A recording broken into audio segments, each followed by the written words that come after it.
just to sum up, after Trevor Lawrence, your next quarterback on your draft board in terms of prospect is Justin Fields. You think that is the best, I guess, ready and high ceiling and what have you. Give me your quarterback depth chart after Trevor Lawrence.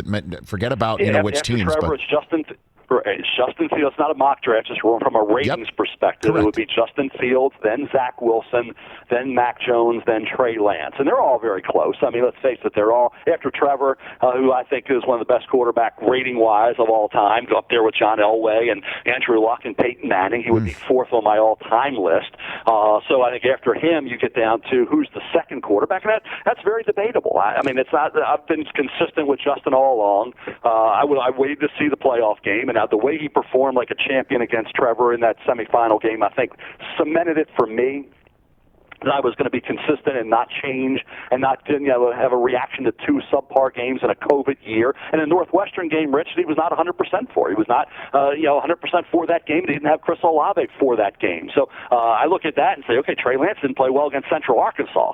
This guy, Fields didn't play great against Indiana and Northwestern. So he played phenomenal in 2019. So I did stick with Fields for that reason. So then why do you think the Jets are going Zach Wilson? And I asked this question to somebody who was cheering you on when you were denigrating the Jeff Lageman pick. I still wear the scars of Johnny Lamb Jones and Blair Thomas and so on and so forth. Why? I don't know if I want to know the answer, but why, you're making me nervous. But then again, you're going to be working with a guy who's got this sort of nerves and jangled nerves on draft night too in Greenberg. But why do you think the Jets are set on Zach Wilson if you have Justin Fields rated?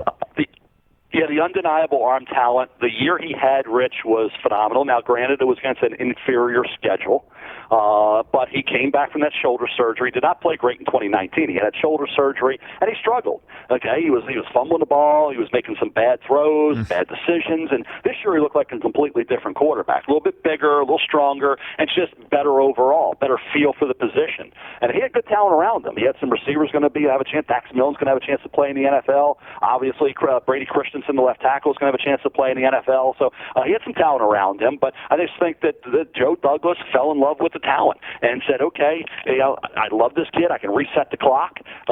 Sam Darnold I like, but I can move him on, get some draft picks. He had said, Joe Douglas did, that if it wasn't Zach Wilson, or if they weren't picking second in a position to draft Zach Wilson, he would have stuck with Sam Darnold and not moved on. So obviously for him, it was Trevor Lawrence or Zach Wilson and nobody else. Sam Darnold would have been the guy. If I were the Jets, Rich, I would have stuck with Sam Darnold. I would not have drafted a quarterback. I would have stuck with Sam and then either used that pick when a Kyle Pitts or moved down and acquired some extra draft choices and still been able to pick up and acquire a great pass catcher for whether it's the three receivers, one of those three, or Pitts for Sam Darnold. But I think Joe Douglas just fell in love with Zach Wilson, and that's the bottom line on that. Hey, you watched all the way to the end. Thanks for that. Watch more right here.